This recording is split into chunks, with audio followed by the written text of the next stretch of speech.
আমি মিথ্যা বলবো না, এই যুগটা সম্ভবত মানব ইতিহাসের সবচেয়ে আকর্ষণীয় সময়, অথচ কেউই বলে না কিভাবে এটা এতটা অনন্য হয়ে উঠেছিল। এক সময় যখন সীমান্ত আর দেশের নামগুলো আজকের মতো স্থায়ী হতে শুরু করেছিল আর প্রযুক্তি কিছুটা আধুনিক ও চেনা হয়ে উঠছিল, তখন একটা বিষয় সেই সময়ের পৃথিবীকে আমাদের কাছে একেবারে অচেনা করে তুলেছিল, আর সেটা হলো কয়লা ছিল সর্বত্র। দৈনন্দিন জীবনে এটা এড়ানোই যেত না, আর হঠাৎ করেই এটা যেন গায়েব হয়ে গেল, আর এভাবেই সেটা ঘটেছিল। স্টিম ইঞ্জিন ইতিহাসের খেলার নিয়ম চিরতরে বদলে দিয়েছিল। বয়ন আর সুতা কাটা মতো পুরনো শিল্পগুলো স্বয়ংক্রিয় করার ক্ষমতা আসায় গ্রামে আরামদায়ক জীবনযাপন করা অনেকেই আর প্রতিযোগিতা করতে পারে না, এবং হঠাৎ করেই তারা চাকরি ও আয়ের বাইরে পড়ে গেল। ভাগ্যক্রমে শহরগুলোতে নতুন নতুন চাকরি পাগলের মতো তৈরি হচ্ছিল, তাই এসব মানুষ কাজের খোঁজে সেখানে ছুটে গেল, আর তাদের প্রত্যেকেই নিশ্চয়ই যা দেখেছিল তাতে হতবাক হয়ে গিয়েছিল। স্টিম ইঞ্জিন যেভাবে কাজ করে তার স্বভাবগত কারণে এগুলো যত বড় হতো তত বেশি দক্ষতায় কয়লা পোড়াতো, ফলে আরও বড় বড় কারখানা বানানোর জন্য উৎসাহ তৈরি হয়েছিল। তুমি কল্পনাও করতে পারো তখনকার দিনে শহরের আকাশরেখা জুড়ে এই বিশাল সব কাঠামো আর সেখান থেকে ধোঁয়ার কুণ্ডলি উঠতে দেখা কতটা অবিশ্বাস্য দৃশ্য ছিল। কিন্তু এখন থেকে এটাই ছিল তাদের নতুন বাড়ি। একবার কাজ পেয়ে গেলে একজন শ্রমিক দ্রুতই বুঝতে পারত যে প্রতিটি উৎপাদন ধাপকে সবচেয়ে মৌলিক কাজগুলোতে ভাগ করে ফেলা হয়েছে। হঠাৎ করেই যারা সারা জীবন নানা ধরনের তৃপ্তিদায়ক কাজ করত, তারা যেন যন্ত্রের ছোট্ট একটি অংশে পরিণত হলো। একই একঘেয়ে কাজ সারাদিন ধরে করতে থাকতো, আর সেটা আবার ঘড়ির সময় অনুযায়ী চলো। এইসব মানুষের অনেকের কাছেই সময়ের ধারণা নতুন, বিশেষ করে এই ধারণা যে সময় নির্ধারণ করবে কখন ঘুমাবে, কখন উঠবে, কখন খাবে, আর কখন কাজের যাতায়াত করবে। এগুলো বাধ্যবাধকতা যা আগে কখনোই তাদের জীবনে আসেনি। আরেকটি নতুন পরিবর্তন ছিল আলো। আজকে আমরা যেটাকে স্বাভাবিক বলে ধরে নিই, রাতের বেলা আলো জ্বালানোটা মানব ইতিহাসের প্রায় পুরোটা সময় জুড়ে শুধু অভিজাতদের পক্ষেই সম্ভব ছিল, কারণ এটা ছিল অত্যন্ত ব্যয়বহুল। কিন্তু 1800 সালের দিকে কয়লা গ্যাস লাইট চালু ও ব্যাপকভাবে ছড়িয়ে পড়ার ফলে রাতের বেলায় কারখানাগুলো এত উজ্জ্বলভাবে আলোকিত হতো যে দর্শকরা সেগুলোকে প্রাসাদের সঙ্গে তুলনা করত। এই নতুন প্রযুক্তির কারণে কিছু কারখানা এমনকি 2-4 ঘন্টা চালানোর পরীক্ষাও শুরু করেছিল, যা শ্রমিকদের জন্য উপকারী হয়েছিল, কারণ এতে তাদের দৈনিক শিফট 6 ঘন্টা থেকে কমে 1-2 ঘন্টা হয়ে গিয়েছিল। হ্যাঁ, তারা পুরো দিন কাজ করত। কাজের বাইরে কোনো ব্যক্তিগত জীবন আসলে ছিল না। সমাজে এই পরিবর্তন এত দ্রুত এবং ব্যাপকভাবে এসেছিল যে শ্রমিকদের উপর কোনো ধরনের নির্যাতন ঠেকানোর জন্য কোনো আইনই ছিল না। আইন কানুনের মধ্যযুগীয় পর্যায়ে ছিল। ফলে যা ঘটেছিল তা হলো উদ্ধৃতি, একটি সম্পূর্ণ শ্রেণীর মানুষের উপর ব্যক্তিগত চলাফেরা ও সময়ের উপর ইতিহাসে সবচেয়ে কঠোর দৈনন্দিন নিয়ন্ত্রণ আরোপ করা হয়েছিল। এতটা নিয়ন্ত্রিত হওয়া কতটা বড় ধাক্কা সেটা অতিরঞ্জিত করাও কঠিন, বিশেষ করে তাদের জন্য গ্রামে স্বাধীন স্বয়ংসম্পূর্ণ জীবন কাটিয়েছিল। কিন্তু শহরে কিছুদিন থাকার পর তারা সন্তান জন্ম দিতে শুরু করলো, আর এই শিল্প ব্যবস্থায় জন্ম নেওয়া শিশুদের পৃথিবীতে আসার 3-4 বছরের মধ্যেই কাজ জুটে যেত। অর্থাৎ তারা যখন মাত্র 3-4 বছর বয়সী। আর এই ছোট্ট শিশুরা শুধু বড়দের কাজই করত না, যন্ত্রপাতির বিশেষ গঠন তাদের ছোট শরীরকে এমন জায়গায় পৌঁছাতে দিত যেখানে পূর্ণবয়স্করা যেতে পারত না, ফলে অনেক কাজই শিশুদের জন্য তৈরি হয়েছিল। নিয়োগকর্তারা দেখল শিশুদের কম বেতন দিলেই চলে এবং তাদের শাসন করাও সহজ। দক্ষতার দিক থেকে দেখলে অনেক দিকেই তারা ছিল আদর্শ শ্রমিক। এই পদ্ধতি কয়লা খনিতেও ছড়িয়ে পড়েছিল, যেখানে ছোট ছোট সুড়ঙ্গ খোঁড়া হতো যেগুলো শুধু শিশুরাই ব্যবহার করতে পারত।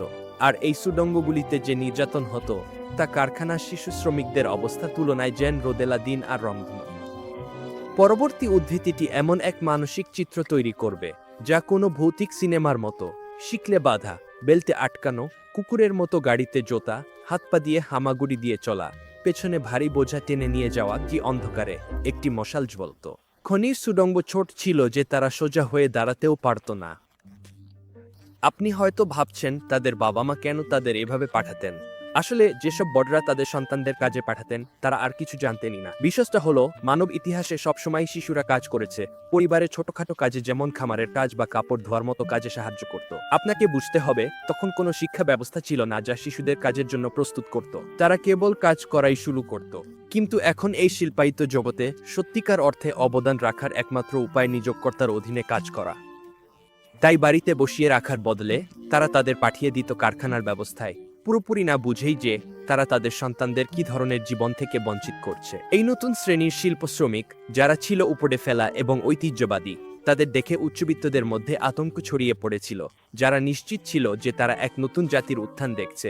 উদ্ধৃতি দিয়ে বললে, আচরণ, পেশা এবং আনুগত্যের দিক থেকে এক নতুন জাতি। এবং এক অর্থে তারা ঠিকই ছিল। এই ঘনবসতিপূর্ণ শহরগুলোতে পার্ক বা কোনো ধরনের সবুজের জন্য কোনো জায়গা বরাদ্দ করা হয়নি, এবং প্রকৃতির এই অনুপস্থিতি নিশ্চয়ই তীব্রভাবে অনুভূত হতো। এমনকি প্রকৃতির শেষ আশ্রয়স্থল, যেটার উপর আমরা সবাই নির্ভর করি, সূর্য নিজেই অনেক সময় পুরোপুরি আকাশ থেকে আড়াল হয়ে যেত, কারণ কালো কয়লার ধোঁয়ার স্তর ঢেকে দিত। একটি সংবাদপত্র একবার রিপোর্ট করেছিল, মাত্র 2 গজ দূর থেকেও মানুষকে ঠিকমতো দেখা যেত না।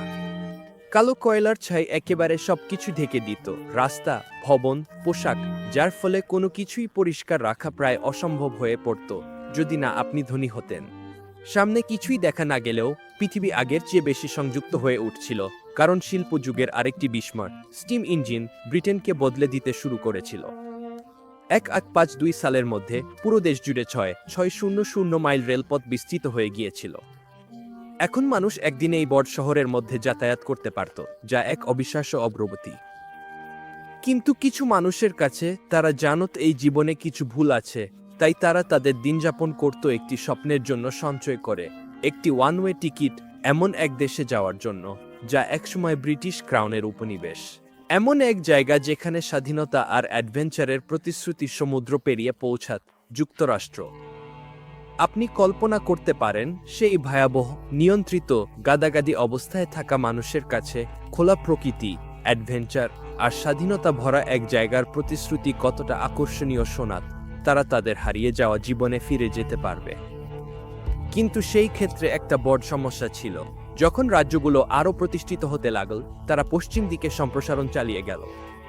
ভূমি দখলের এই প্রক্রিয়ার মধ্যে তারা জরিপ করল সেখানে কি কি সম্পদ আছে, আর যা খুঁজে পেল তা যুক্তরাষ্ট্রের ইতিহাসের গতিপথ বদলে দিল, যেমন তা ইংল্যান্ডেও হয়েছিল। আপনি ঠিকই ধরেছেন, তারা কয়লা খুঁজে পেল।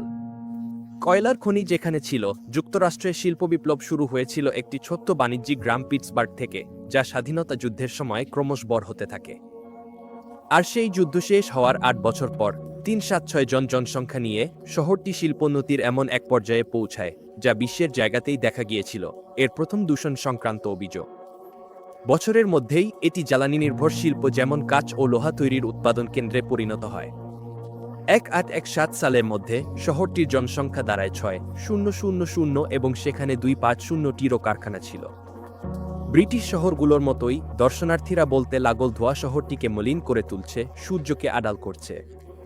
আর মাত্র 200 বছর পর পিটসবার্গ পশ্চিম গোলার্ধের বাষ্পশক্তির রাজধানীতে পরিণত হয়।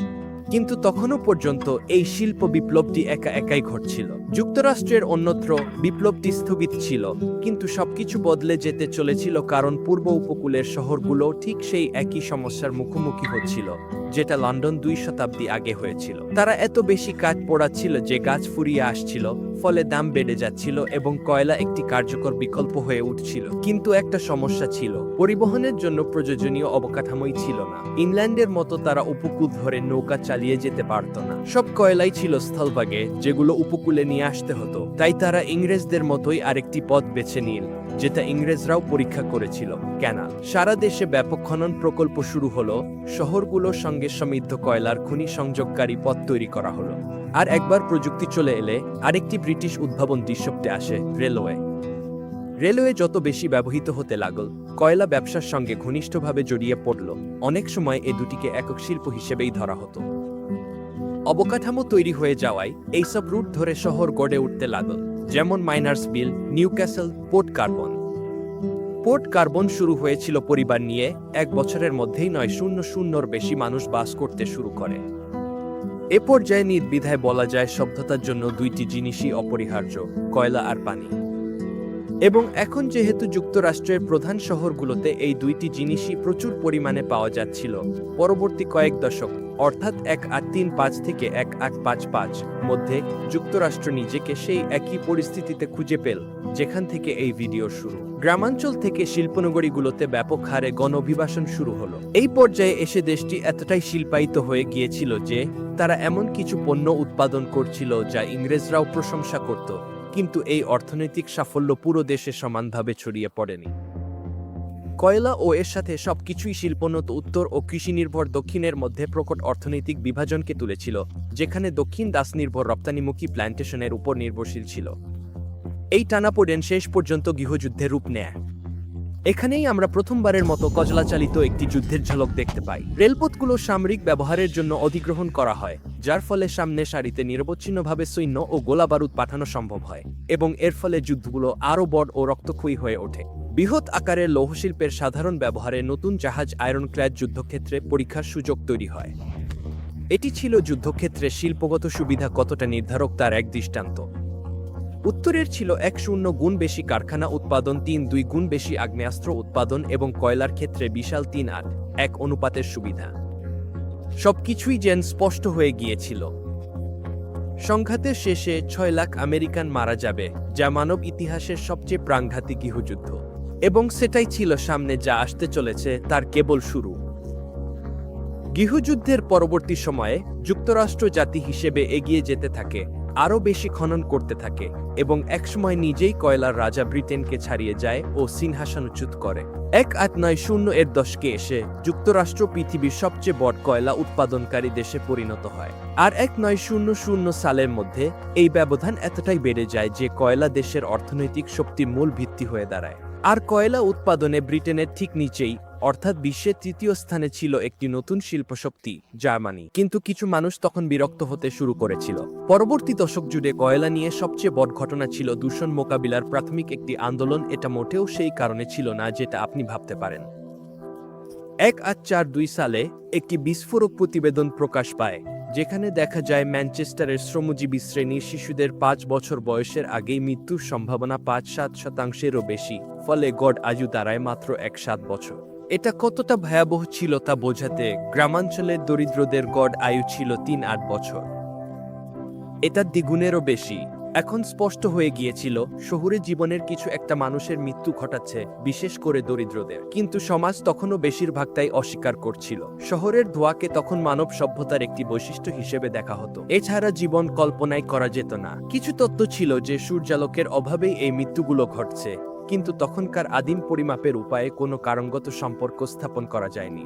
তখন যুক্তি ছিল যে ধোঁয়া নাকি ফুসফুসকে বিশুদ্ধ করে ও ব্যাকটেরিয়ার বিরুদ্ধে প্রতিরোধী করে তোলে। এই কারণেই প্রথম দূষণ বিরোধী আন্দোলন বিজ্ঞানী সমাজের পুরুষদের কাছ থেকে নয়, বরং তাদের বাড়ি ও বাড়ির নারীদের কাছ থেকেই শুরু হয়েছিল। তখন গৃহস্থালির দায়িত্ব একান্তই নারীদের কাজ ছিল, আর ঘর, খাবার ও পরিবারকে পরিষ্কার রাখা দিন দিন কঠিন হয়ে উঠছিল। আগে বলা হয়েছে ধোঁয়ার কালি সর্বত্র ছিল ও এটাকে সমস্যা হিসেবে দেখা শুরু হয়।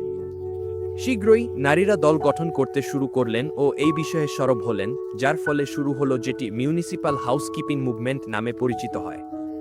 কিন্তু তারা নারী হওয়ায় এবং প্রায় সুবিধাভোগী শ্রেণীর নারী হওয়ায় তাদের পরিষ্কার বাতাসের দাবি আবেগপ্রবণ বলে মনে করা হতো এবং গুরুত্ব সহকারে নেওয়া হতো না। পিটসবার্গে তাদের প্রায় অভিযুক্ত করা হতো যে তারা নিজেদের ত্বক রক্ষা করতে চায়, স্বাস্থ্য নয়। কিন্তু এই মেয়েরা মাঠে নেমে কাজ করে যাচ্ছিলেন। তারা প্রকৌশলীদের সঙ্গে কাজ করতেন যাতে আগুন আরও দক্ষ ও পরিষ্কারভাবে জ্বলে এমন প্রযুক্তি খুঁজে বের করা যায়। ভোটাধিকার না থাকলেও তারা সফলভাবে ঘন ধোঁয়া নিষিদ্ধ করার জন্য নতুন আইন পাশ করাতে লবিং করেছিলেন, যা বড় কৃতিত্ব, কারণ যুক্তরাষ্ট্রে কয়লা শিল্পকে হারিয়ে লবিং করা সহজ কাজ নয়। কিন্তু এই দূষণ বিরোধী আন্দোলন কেবলমাত্র একটি স্থিতিশীল, শান্তিপূর্ণ সমাজেই কার্যকর হতে পারে, কারণ তখন কয়লা যুদ্ধের সঙ্গে পুরোপুরি জড়িয়ে গিয়েছিল।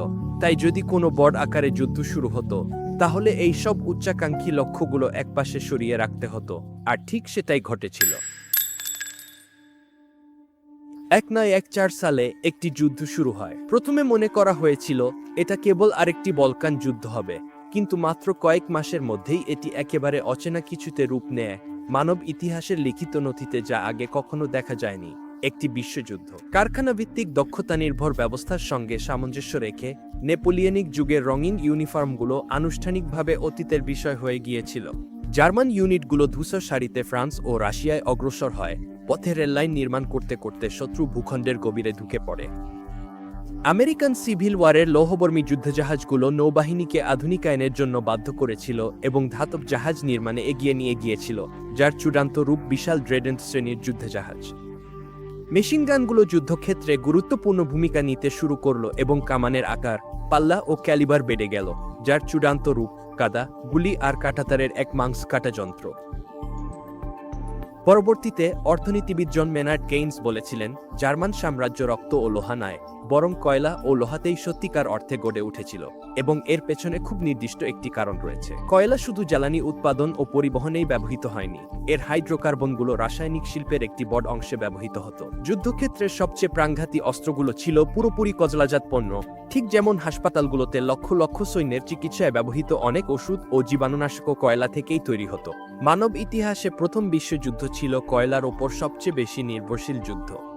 আর একের পর এক দুর্ভাগ্যজনক ঘটনার কারণে যুক্তরাষ্ট্রের কয়লাদানবকেও অবশেষে যুদ্ধে টেনে আনা হয় এবং যুদ্ধকালীন চাহিদা মেটাতে উৎপাদন আকাশচুম্বী হয়ে ওঠে। এর ফলে আসলে যুক্তরাষ্ট্রের ইতিহাসে সবচেয়ে বড় কয়লার সংকট দেখা দেয়। অবস্থা এতটাই খারাপ ছিল যে 1917 থেকে 1918 সালের শীতকালে ঠান্ডার সঙ্গে লড়াই করার উপায় না থাকায় কিছু স্কুল সপ্তাহের পর সপ্তাহ বন্ধ রাখতে হয়েছিল। যখন কয়লা পাওয়া যেত তখন তা রেশনিং করা হতো। বিদ্যুতের অনেক ব্যবহার, যেমন বাইরের আলো জ্বালানো বা তৃতীয় তলার নিচে লিফট ব্যবহার, নিষিদ্ধ। এবং সবচেয়ে কুখ্যাতভাবে সূর্যের আলো ভালোভাবে কাজে লাগানোর জন্য দেশজুড়ে ডেলাইট সেভিংস টাইম চালু করা হয়। যুদ্ধের শেষে বেসামরিক মৃত্যুর সংখ্যা নিয়ে অনুমানগুলো বেশ বৈচিত্র্যময়। তবুও এই দুই সংখ্যাই আজও 100 বছরেরও বেশি সময় পর বাস্তবিক অর্থে বোঝা অসম্ভব। সামরিক ও বেসামরিক হতাহতের সংখ্যা সর্বনিম্ন অনুমানে 1.5 মিলিয়ন এবং সর্বোচ্চ অনুমানে 4.0 মিলিয়ন। এটাই শিল্পায়িত যুদ্ধে প্রকৃত শক্তি। কিন্তু যুদ্ধ শেষ হওয়ার পর যুক্তরাষ্ট্র শান্তি পায়নি। অন্যান্য শ্রমিকদের মতো খনি শ্রমিকরাও যুদ্ধ শেষে একটি আরও ন্যায়সঙ্গত পৃথিবীর প্রত্যাশা নিয়ে ফিরেছিল, কিন্তু তারা ফিরে পেয়েছিল ঠিক তার উল্টোটা। এর ফলস্বরূপ দেশটি এক অভূতপূর্ব শ্রম অস্থিরতার সময়ে প্রবেশ করে। সাধারণভাবে আমেরিকার কয়লা খনি শ্রমিকদের সঙ্গে শ্রম সম্পর্কের ইতিহাস ছিল খুবই অস্থির। শুরু থেকেই এগুলো নিঃসন্দেহে ছিল সবচেয়ে রক্তক্ষয়ী। প্রায়ই ধর্মঘটের জবাবে মারধর, গুলি চালানো, এমনকি নিরস্ত্র সাধারণ মানুষের উপর গণহত্যা পর্যন্ত হয়েছে, কিছু ক্ষেত্রে যুক্তরাষ্ট্রের ন্যাশনাল গার্ডের হাতেই। এতে দেশের সবচেয়ে পুরনো শ্রমিক ইউনিয়ন ইউএমডব্লিউর পুনরুত্থান ঘটে, যা 1933 সালে ইতিহাস সৃষ্টি করে, যখন তারা খনি শ্রমিকদের জীবনমান উন্নত করতে একটি চুক্তি অর্জন করে: মজুরি বৃদ্ধি, কম কর্মঘণ্টা, নিরাপত্তা বিধান, চাকরি নিশ্চয়তা। এগুলো যুক্তরাষ্ট্রের যুগান্তকারী বিজয়, যা শ্রম আন্দোলনের গতিপথ চিরতরে বদলে দেয় দেশে বিশ্বব্যাপী। ইউএমডব্লিউর নেতা ছিলেন জন এল লুইস, যিনি সাধারণ শ্রমজীবী মানুষের নায়েক ছিলেন এবং তার সমর্থনে ভরা স্টেডিয়ামগুলো মুখরিত হতো। মনে করা হতো তিনি ফ্র্যাঙ্কলিন ডি রুজভেল্টের পর দেশের দ্বিতীয় সবচেয়ে ক্ষমতাধর ব্যক্তি। কিন্তু দ্বিতীয় বিশ্বযুদ্ধ সবকিছু বদলে দেয়, কারণ অন্তত আমেরিকানদের চোখে তিনি বেশি লোভী ছিলেন। এমনকি যখন কয়লা খনির শ্রমিকরা দেশের সবচেয়ে ভালো বেতনভোগী শিল্প শ্রমিকদের মধ্যে ছিল, তখনও তিনি তাদের আরও অধিক পাওয়ার জন্য ধর্মঘট ও সংগ্রামে উস্কে দিতেন এবং প্রতিটি ধর্মঘট জাতীয় পর্যায়ে কয়লার সংকট সৃষ্টি করত, যার ফলে দাম বেড়ে যেত। আপনি কল্পনা করতে পারেন, সময়ের সাথে সাথে এটি আমেরিকানদের বিরক্ত করতে শুরু করে এবং চূড়ান্ত সীমা অতিক্রম হয় যখন একটি ধর্মঘট ঘটে যায়। তখন আমেরিকা দ্বিতীয় বিশ্বযুদ্ধে গলা পর্যন্ত ডুবেছিল, একটি যুদ্ধ যা প্রথম বিশ্বযুদ্ধের মতোই। যুদ্ধ প্রচেষ্টার জন্য অনেক গুরুত্বপূর্ণ সামগ্রী উৎপাদনে কয়লার প্রয়োজন ছিল। এই পদক্ষেপটিকে আমেরিকান এবং নাশকতার সমতুল্য দেখা হয়েছিল। আর যুদ্ধ শেষ হতেই জন লুইস নিজেকে আমেরিকার সবচেয়ে ঘৃণিত ব্যক্তিদের শীর্ষের খুঁজে পান। এটাকে বলে আসনচ্যুতি, অপমানজনক পতন। আর তার ডাকা প্রতিটি ধর্মঘটের সাথে সাথে আরেকটি বিষয় ঘটতে থাকে: শক্তি বাজারের আরও বেশি অংশ কয়লার সরাসরি প্রতিদ্বন্দ্বী তেল এর দিকে সরে যেতে শুরু করে। এটা বেশিরভাগই এই কারণে হয়েছিল যে আধুনিক বিশ্ব তেলের সাথে কয়লার তুলনায় অনেক বেশি সামঞ্জস্যপূর্ণ হয়ে উঠছিল। আগের দিনে গাড়ি, ট্রেন আর জাহাজ ছিল, কয়লা পরিবহন সুবিধাজনক ছিল, সহজেই তুলে নেওয়া যেত। কিন্তু 1900 এর দশকের শুরুতে তেল পরিবহনের জন্য অবকাঠামো গড়ে তোলা হচ্ছিল। পাইপলাইন আর তেলবাহী ট্যাঙ্কার ব্যাপকভাবে ব্যবহৃত হতে শুরু করলো, ফলে তেল পরিবহন অনেক সস্তা হয়ে গেল এবং এতে কম জনবল লাগতো। আর অবশ্যই কয়লার অবস্থান আরও দুর্বল করে তুলেছিল আরেকটি বিষয়, গাড়ি। আপনি যদি 1924 সালে কোনো কয়লা শিল্প বিশ্লেষকের কাছে জিজ্ঞেস করতেন তিনি কি মনে করেন গাড়ি কয়লার জন্য ভালো হবে নাকি খারাপ, তিনি আপনাকে দেখে হাসতেন এবং বলতেন অবশ্যই ভালো হবে, কারণ তখনকার ধারণা ছিল গাড়ি কয়লাতেই চলবে। কিন্তু আমরা সবাই জানি তা হয়নি। তেলক্ষেপক যন্ত্রগুলো হুহু করে চারদিকে ছড়িয়ে পড়তে শুরু করলো, আর গল্পটা আমি চ্যানেলেই আগে বলেছি, তাই আপনি আগ্রহী হন, বর্ণনা লিঙ্কটি দেওয়া থাকবে। দ্বিতীয় বিশ্বযুদ্ধের সময় জুড়েও সব ট্রেনই তেলে চলত। কয়লার ব্যবহার কেবল কমে যাচ্ছিল। যুদ্ধ চলাকালীন কয়লা যুক্তরাষ্ট্রের জ্বালানি ব্যবহারের প্রায় অর্ধেকের দায়ী ছিল। এরপর থেকে এটি পরিমাণ ও শতকরা উপজ হিসাবেই কমতে শুরু করে। 1955 সালের মধ্যে এটি দেশের জ্বালানি ব্যবহারের মাত্র 2.9% নেমে আসে। এটি কয়লার শেষ ছিল না, এটি ছিল কেবল ব্যবসার এক নতুন পর্যায়ের শুরু, যেখানে এই পণ্যটি সমাজের সামনের সারি থেকে সরে গিয়ে মূলত পর্দার আড়ালে, চোখের আড়ালে থাকলেও মন থেকে একেবারে মুছে যায়নি।